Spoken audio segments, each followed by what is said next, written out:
Lisa Briggs from the Bruce Company here, taking your plant and garden questions. 608-270-9933. Good to see you. Good to see you too. You brought a begonia along? I brought a begonia. We were pretty decimated after Easter. Lots of flowering plants went out the door over the weekend, but we're going to get restocked tomorrow, and we have nursery stock coming in this week. Trees and shrubs. We're super excited. Getting to be that time. It is getting to be that time. Let's go to Lisa from Madison for our first caller. Hi, Lisa. What's your question? Hi, I have a Macintosh tree. I was wondering if you know how I could tell the difference between a wetwood rot or a Phytophthora rot. Phytophthora? Yeah, between the two. Not that I can explain over the phone, but I would say that I would go to UW Extension Publications. You can Google that. UW Extension Publications. And they have an excellent publication called Growing Apples in Wisconsin that they update all the time. And there's great information in there about all the things that apple trees are susceptible to and what you can do about it. That's a great resource. It is a fabulous resource. All right, Lisa, thank you for calling. Let's go now to Carol in Baraboo. Hi, Carol, what's your question? Hi there. I was wondering if you could tell me again what we could use to keep the bunny rabbits out from around the fence and from into the garden.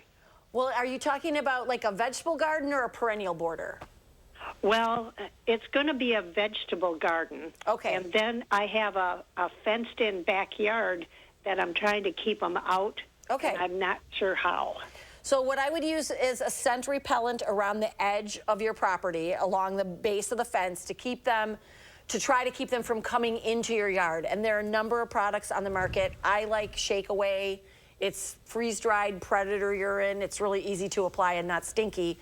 You might, though, because veg is so attractive to them, you might need to put some kind of fencing around your bed, your garden beds themselves, as an extra protection. Try the scent repellent first, and if that doesn't work, then you'll have to step up. Okay. Good luck. Okay. Thank you. There's a lot of rabbits around. Yes. Pat in Beaver Dam. Go ahead, Pat. What's your question? Hi, I was wondering if it's too late to spray for the grass to be out of my asparagus bed. If they haven't come up yet, you can do that. If they have come up, then there's an alternate. I don't remember the name of the product off the top of my head, but there are two things you can use. If they haven't come up yet, you can use just like a Grass Be Gone product. But once the asparagus are up, you have to use, it's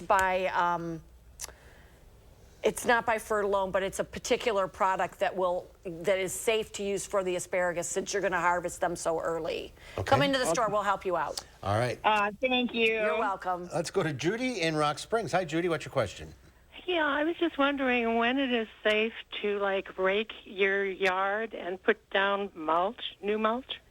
I'm stocking up on bags of mulch this week for my garden beds. I did a little bit of raking yesterday, and I'm going to top dress my garden beds now.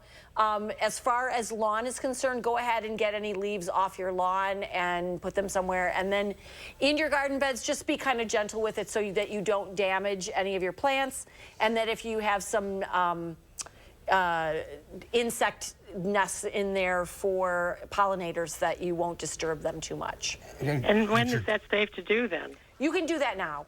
Just be careful. Just be gentle with it. As long as it's dry enough. As long as it's dry enough, yeah, definitely. All right, good luck. Have fun mulching. All right, if you're on the line, stay there. Lisa will talk to you off the air. Good to see you. Good to see you, too. We'll see you on the 4 o'clock on Wednesday, I will, yeah. Save your questions for that, too.